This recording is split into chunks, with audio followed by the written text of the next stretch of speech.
6월 21일 금요일입니다.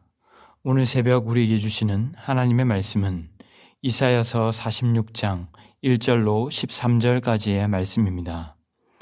벨은 엎드려졌고 느보는 구부러졌도다. 그들의 우상들은 짐승과 가축에게 실렸으니 너희가 떠매고 다니던 그것들이 피곤한 짐승의 무거운 짐이 되었도다.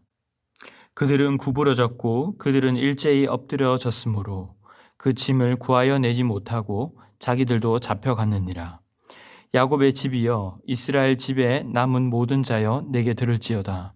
배에서 태어남으로부터 내게 안겼고 태에서 남으로부터 내게 업힌 너희여, 너희가 노년에 이르기까지 내가 그러하겠고 백발이 되기까지 내가 너희를 품을 것이라.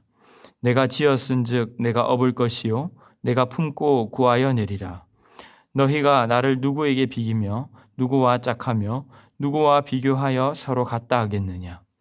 사람들이 주머니에서 금을 쏟아내며 은을 저울에 달아 도금장이에게 주고 그것으로 신을 만들게 하고 그것에게 엎드려 경배하며 그것을 들어 어깨에다 메어다가 그의 처소에 두면 그것이 서 있고 거기에서 능히 움직이지 못하며 그에게 부르짖어도 능히 응답하지 못하며 고난에서 구하여 내지도 못하느니라.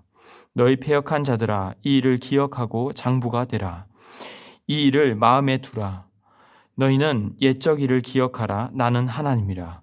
나 외에 다른 이가 없느니라. 나는 하나님이라. 나 같은 이가 없느니라. 내가 시초부터 종말을 알리며 아직 이루지 아니한 일을 옛적부터 보이고 이르기를 나의 뜻이 설 것이니 내가 나의 모든 기뻐하는 것을 이루리라 하였노라. 내가 동쪽에서 사나운 날짐승을 부르며 먼 나라에서 나의 뜻을 이룰 사람을 부를 것이라. 내가 말하였은즉 반드시 이룰 것이요 계획하였은즉 반드시 시행하리라. 마음이 완악하여 공의에서 멀리 떠난 너희여 내게 들으라. 내가 나의 공의를 가깝게 할 것인즉 그것이 멀지 아니하나니 나의 구원이 지체하지 아니할 것이라. 내가 나의 영광인 이스라엘을 위하여 구원을 시온에 베풀리라. 아멘. 어제의 본문 43장으로 45장까지는 하나님의 사랑을 강조하시면서 바사왕 고레스를 사용하셔서 구원하실 것을 말씀하셨습니다. 결국 누가 이들의 구원자이신가, 누가 참 신이신가 하는 부분을 계속해서 말씀하셨죠. 오늘 본문 46장부터 48장까지는 이들을 핍박할 바벨론의 멸망과 구원 약속에 대해서 말씀하고 계십니다. 우상과의 대조를 통해서 하나님만이 참 신이시라는 내용은 40장에서부터 계속 반복되어 왔습니다. 그 이유는 바벨론 포로기의 백성들이 어떤 신학적 의문을 가지고 있었기 때문입니다. 만일 하나님이 참 신이시라면 선택받은 우리에게 왜 이런 일이 일어났는가? 과연 하나님이 바벨론의 신보다 강하신가라며 참신이신 하나님을 버리고 우상을 선택하는 경우가 비일비재했던 것이죠. 오늘 본문 1절에 나오는 벨과 느보는 바벨론에서 숭배하는 대표적인 우상에 해당했고 다니엘의 세 친구들에게 계명된 이름에 들어갔을 만큼 바벨론에서는 강한 힘을 의미하며 이들이 발전한 것이 우상들의 덕이라고 믿었습니다. 하지만 그 강대국 바벨론조차도 결국 파괴되고 말 것입니다. 1절에 벨은 엎드려졌고 느보는 구부러졌도다. 바벨론은 신흥 강국인 바사에 의해서 밀리게 되는데 그 우상들이 가축에 실려가는 짐짝처럼 되었다는 것입니다. 바벨론의 멸망은 이스라엘 백성에게는 유다가 멸망하고 처음 포로로 잡혀올 때만큼이나 충격적으로 다가왔을 것입니다. 그러나 여기에는 하나님의 메시지가 담겨 있는데 이사야 선지자는 오늘 본문 3절과 9절과 12절에서 들을지어다, 기억하라, 들으라 하시면서 결국 누구를 기억하라는 것입니까? 오직 참신이신 하나님만을 기억하라는 것입니다. 3절로 4절에는 이들을 향한 하나님의 변함없는 애정을 표현하시죠. 야곱의 집이여 이스라엘 집에 남은 모든 자여 내게 들을지어다. 태어남으로부터 내게 안겼고 태에서 남으로부터 내게 업힌 너희여 내가 노년에 이르기까지 내가 그리하겠고 백발이 되기까지 너희를 품을 것이라. 하나님은 변함없이 이들을 끝까지 사랑하시고 책임지시겠다고 하십니다. 내가 지었은즉 내가 업을 것이요 내가 품고 구하여 내리라. 그렇다면 어떻게 하라는 것입니까? 결국 그 하나님을 신뢰하고 그 말씀을 듣고 하나님을 기억하라는 것이죠. 5절부터는 우상 숭배에 대해서 지적을 하시는데 너희가 나를 누구에게 비기며 누구와 짝하며 누구와 비교하여 서로 같다 하겠느냐. 사람들이 아무리 금으로 은으로 신을 만들고 경배해도 결국 이것들은 움직이지도 못하고 응답하지도 못하고 이들을 구원해내지도 못합니다. 하나님은 8절에서 너희 패역한 자들아 라고 하시면서 이 일을 기억하라, 마음에 두라 라고 하십니다. 그리고 옛적 일을 기억하라고 말씀하시죠. 하나님이 어떤 하나님이십니까? 참 하나님이시며 다른 이가 없지 않느냐.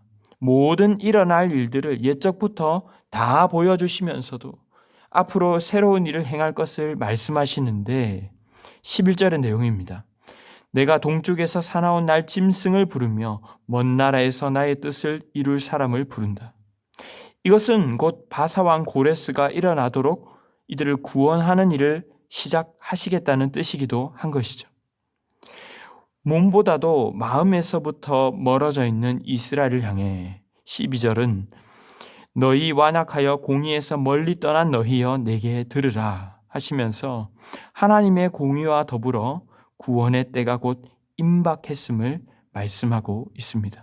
그리고 지체하지 않고 온 구원을 시온을 향해 베푸시겠다고 하나님은 말씀하고 계신 것이죠. 사랑하는 성도 여러분, 오늘 말씀은 우리에게 무슨 말씀을 하십니까? 먼저는 눈에 보이는 우상신이 아니라 보이지 않는 한 분 하나님만을 섬기라는 것입니다. 오늘날 우리가 신상을 가져다 놓고 절하며 섬기는 것은 아니겠지만 우리 안에도 많은 우상들이 틈타 있습니다. 주님보다 더 힘이 있고 더 권위가 있다고 믿는 것들, 세상의 돈이나 성공이나 또 아파트나 건물, 자녀의 성적 등 눈에 보이지 않는 그런 것들이 마치 우리의 삶을 책임져 줄 것처럼 여기고 있다면 이 또한 우상인 셈입니다. 하지만 오늘 성경을 통해 하나님은 그것들은 다 죽은 신이고 정작 너희가 급할 때에는 아무것도 해줄 수 없을 것이라고 말씀하고 있습니다. 대단해 보이지만 사실상 아무런 능력도 없는 것들이 아니라 세상과 비견할 수도 없는 처음과 끝 되신 주님만을 온전히 섬기시기를 바랍니다. 두 번째로 이를 위하여는 계속해서 말씀하셨던 것처럼 그 주님으로부터 듣고 기억해야 할 줄 믿습니다. 주님의 말씀을 놓치고 하나님이 어떤 분이신지를 계속 경험했다 할지라도 계속해서 듣지 않으면 어느새 나도 모르게 스멀스멀 올라와 우상이 생겨나는 것이죠. 그래서 오늘 이사야 선지자는 계속해서 들으라, 기억하라 라고 반복해서 말씀하는 것입니다. 매일 꾸준히 하나님의 말씀을 듣고 묵상하며 하나님을 알아가기에 힘쓰시는 우리 모두가 되시기를 바랍니다. 하나님의 말씀에 순종하고 온전히 듣는 그 모습을 통해 또한 하나님이 어떠한 분인지가 증거되어 갈 것입니다. 말씀을 맺겠습니다. 우리 안에는 어떤 우상이 있습니까? 사실 우리는 전혀 이들과는 다른 것처럼 생각하기 쉽지만 사실 우리 안에도 많은 우상이 있을 수 있습니다. 우상을 이기는 힘은 다른 것이 아닌 하나님의 말씀을 듣고 하나님을 계속해서 기억하는 것입니다.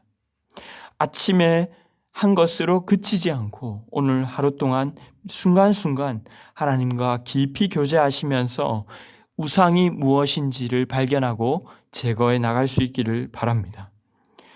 그리하여서 모든 계획의 주관자 되시는 하나님만을 온전히 사랑하는 주의 자녀들이 다 되시기를 주님의 이름으로 축원합니다.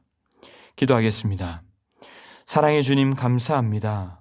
자격 없는 죄인인 우리를 자녀 삼으시고 없고 안으셔서 정말 기적처럼 여기까지 이르게 하신 줄로 믿습니다.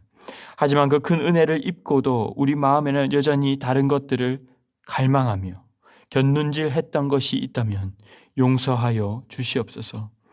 하나님의 말씀보다 내 마음의 욕망의 소리에 더 귀 기울였던 것을 용서하여 주시고 결국 모든 것이 하나님으로부터 계획되고 하나님께서 이루어 가실 것을 믿게 하여 주시옵소서. 그리하여 주님만을 참 하나님으로 섬기는 우리 모두가 되게 하실 줄 믿사오며 이 모든 말씀 존귀하신 예수님의 이름으로 기도하옵나이다. 아멘. 이 시간 함께 기도하실 때에 주신 말씀을 붙들고 기도하시고 주간 기도 제목을 따라서 모든 소그룹 모임을 위해서 기도하겠습니다. 다락방 모임과 또 전도의 모든 모임마다 예수 안에서 한 가족과 같이 은혜 나누는 모임 되게 하시고 우리 교회 안에 소외되는 영혼이 한 사람도 없는 사랑 많은 가정 같은 교회 되도록 모든 소그룹 순장님들과 또 책임지고 섬기시는 장로님들 위해서도 기도해 주시기 바랍니다. 특별히 곧 있을 19차 특별 새벽 부흥회를 위해서 기도할 때에 다시 복음으로 라는 주제로 진행됩니다. 복음의 감격을 회복하고 기쁨을 누릴 수 있도록 그리고 말씀 증거하시는 강사 목사님들 성령 충만하게 담대하게 증거하실 수 있도록 또 섬기는 여러분들 가운데 지치지 않고 기쁨으로 섬기도록 온 교회가 함께 예배하고 교제하는 말씀 축제가 될 수 있도록 합심 제목과 개인적인 제목으로 기도하도록 하겠습니다. 함께 기도하겠습니다.